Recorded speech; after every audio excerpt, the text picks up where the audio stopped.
Warigani mwanafamilia Bahari ya TV, jina langu naitwa Ezekia Mtewere kutoka hapa Bahari ya TV. Baada ya kuwepo kwa taarifa za kukamatwa kwa msemaji wa klabu ya Yanga Ally Kamwe na jeshi la polisi mkoani Tabora, kamanda wa jeshi la polisi mkoani humo ACP Richard Abwao amethibitisha taarifa hizo. Anasema tunamshikilia msemaji wa klabu ya Yanga Ally Kamwe kwa tuhuma za kutoa kauli chafu kwa viongozi wa serikali. Tumemkamata jana usiku na tunaendelea na mahojiano. Baada ya mahojiano tutatoa taarifa kamili. Akizungumza na kipindi cha Hill Game cha Clouds FM asubuhi ya leo, Ally Kamwe amedai kukamatwa usiku wa kuamkia leo baada ya kudaiwa kutoa kauli zisizokuwa nzuri kwa mkuu wa mkoa wa Tabora kuelekea mchezo wa ligi kuu soka Tanzania bara NBC Premier League kati ya Tabora United dhidi ya Yanga uliopigwa jana katika dimba la Ali Hassan Mwinyi.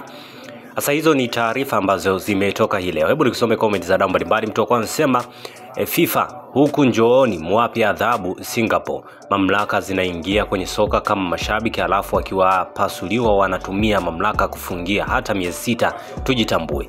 Mtu mwingine anasema wanasiasa wanaingia kwenye mpira na hawapo tayari na bato, kwa hiyo wakae mbali zaidi. Mwingine anasema FIFA waifungie tu hii ligi, tubaki kuwapigia makofi viongozi wa serikali. Kwa hiyo hayo ni baadhi ya maoni ya watu namna ambavyo walikuwa wametoa maoni yao kuhusiana hiki ambacho kinaendelea. Asante kwa kuifuatilia Bahari ya TV. Usisahau kulike, kusubscribe, kucomment na kushare.